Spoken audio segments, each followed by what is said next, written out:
ये है दिल्ली दर्पण। क्या हरियाणा सरकार पश्चिमी उत्तर प्रदेश के आंदोलनकारियों से घबरा गई है? क्या हरियाणा सरकार राकेश टिकैत जो भारतीय किसान यूनियन के राष्ट्रीय प्रवक्ता हैं,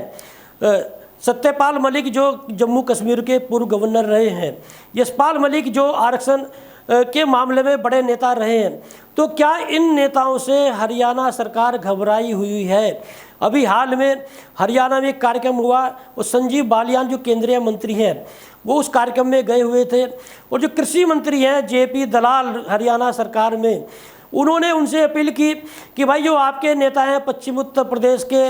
राकेश टिकैत, यशपाल मलिक, सत्यपाल मलिक, इन लोगों को रोकिए। हम लोग सक्षम हैं लड़ाई लड़ने के लिए किसानों की, और किसानों को हम समझा लेंगे। क्रांतिकारी जमीन रही है हरियाणा की, पश्चिमी उत्तर प्रदेश के लोग यहाँ पर आकर हस्तक्षेप ना दें। संजीव बालियान ने राकेश टिकैत के मामले में तो ये बोला, भैया वो हमारे खाप के जो है नेता है, उनके बारे में तो कुछ नहीं बोलूँगा। लेकिन सत्यपाल मलिक को उन्होंने एक तरह से फूका हुआ कारतूस बोला, एक तरह से बोला कि जो गवर्नर रहते हुए कुछ नहीं, हमने गवर्नर बनाया, भारतीय जनता पार्टी के नहीं हुए तो वो विपक्ष के क्या होंगे। यशपाल मलिक के बारे में उन्होंने बोला कि उन्होंने तो आना छोड़ दिया है। तो क्या ये कहें कि पश्चिमी उत्तर प्रदेश के जो आंदोलनकारी हैं, पश्चिमी उत्तर प्रदेश के जो नेता हैं, उनसे हरियाणा सरकार घबराई हुई है? क्योंकि गत दिनों जब सोनीपत में गुरनाम चढ़ूनी की गिरफ्तारी होती है, जब कुरुक्षेत्र में गुरनाम चढ़ूनी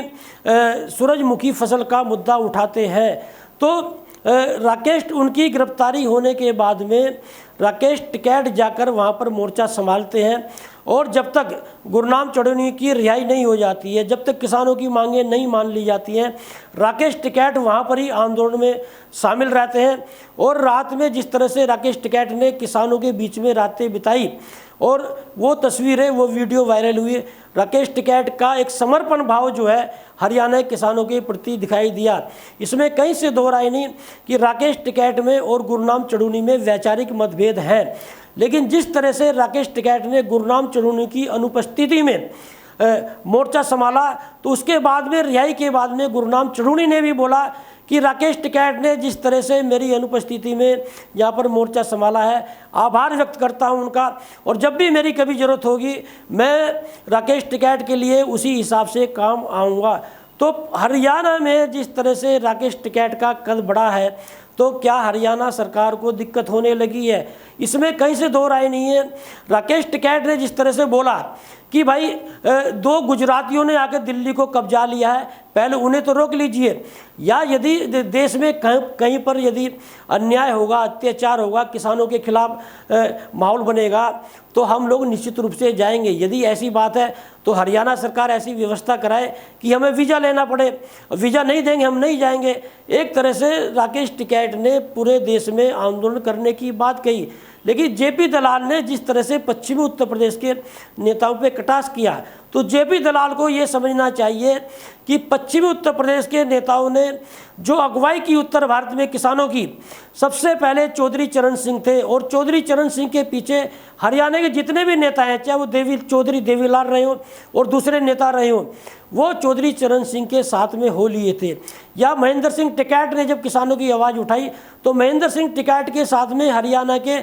सारे किसान नेता थे। तो जिस तरह से जेपी दलाल ने पश्चिमी उत्तर प्रदेश के नेताओं को टारगेट बनाया है, जेपी दलाल को ये समझना होगा कि पश्चिमी उत्तर प्रदेश के चाहे चौधरी चरण सिंह रहे हो, महेंद्र सिंह टिकैत रहे हो, राकेश टिकैत रहे हो, इन लोगों ने उत्तर भारत के किसानों की अगुवाई की है, और विशेष रूप से पश्चिमी उत्तर प्रदेश और हरियाणा के किसान तो लामबंद होकर इन नेताओं के साथ में जुड़े थे। तो जो ये हरियाणा में जो आवाज़ उठी है पश्चिमी उत्तर प्रदेश के नेताओं के खिलाफ, तो क्या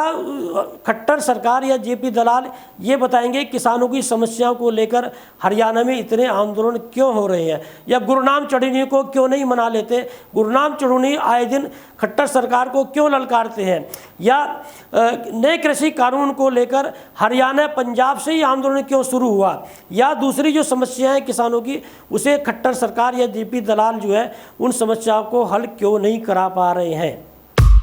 लेटेस्ट खबरों के लिए सब्सक्राइब करें हमारा YouTube चैनल या फिर लॉग ऑन करें www.delhidarpantv.com। खबरों की कवरेज और विज्ञापनों के लिए संपर्क करें इस नंबर पर।